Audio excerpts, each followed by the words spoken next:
నేను మొన్న ఈ మధ్యనే ప్రస్తావించా.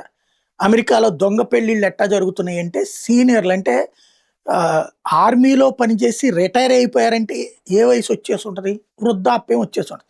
మధ్య వయస్సు ఎండింగ్ దశలో ఉన్నటువంటోళ్ళు వృద్ధాప్యం స్టార్ట్ అయినోళ్ళు.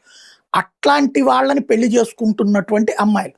తెలుగు వాళ్ళు ఉన్నారు, ఇండియన్స్ ఉన్నారు. అందులో గుజరాతీలు గావచ్చు, పంజాబీలు గావచ్చు, ఈ అమ్మాయిలు గూడా ఉన్నారు. ఎందుకు చేసుకుంటున్నారు? ఒకటి ఆ సదరు వ్యక్తికి నెల నెలా పెన్షన్ వస్తది.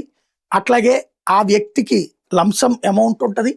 ప్లస్ బోలెడన్ని బెనిఫిట్స్ ఉంటాయి వాళ్ళకి. క్లబ్బులు, పబ్బులు ఇట్లాంటివి. ఇవి కాకుండా ఇన్సూరెన్స్ ఉంటది. గ్రీన్ కార్డ్ ఉంటది. అన్నీ ఉన్న వాళ్ళని చేసుకొని జీవితంలో సెటిల్ అయిపోవాలని అక్కడికి వెళ్తున్నటువంటి వాళ్ళ గురించి చెప్పా. అదే సందర్భంలో ఇప్పుడు తాజాగా అమెరికా ప్రభుత్వం ఒక కొత్త కుంభకోణాన్ని కనిపెట్టింది. ఐసీఈ కనిపెట్టిందా? లేకపోతే ప్రభుత్వమే కనిపెట్టిందా? లేకపోతే ఎఫ్బీఐ కనిపెట్టిందా? 1000 పెళ్ళిళ్ళకి సంబంధించి. ఏంటవి అంటే రూ. 30,000 $30,000 ఇచ్చి అక్కడ ఒక అబ్బాయిని పెళ్లి చేసుకోవడం. లేదా అక్కడ ఒక అమ్మాయిని పెళ్లి చేసుకోవడం.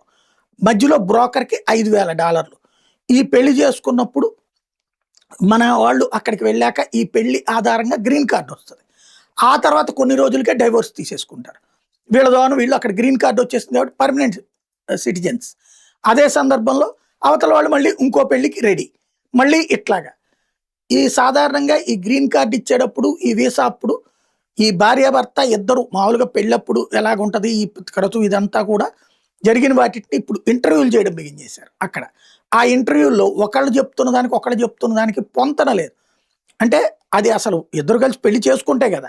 చేసుకున్నట్టు చూపెడుతున్నారు అంతే. అసలు భార్య పేరే తెలియని భర్త, భర్త పేరే తెలియని భార్య, భార్య కుటుంబ సభ్యుల పేర్లు వాళ్ళకి సంబంధించి ఏం తెలియనటువంటి భర్త, భర్త బ్యాక్‌గ్రౌండ్ తెలియని భార్య ఇవన్నీ చూశాక దీంట్లో ఉన్న కుంభకోణాన్ని గమనించి ఇప్పుడు కేసు పెట్టి అరెస్ట్ చేసి విచారణ ప్రారంభించారు.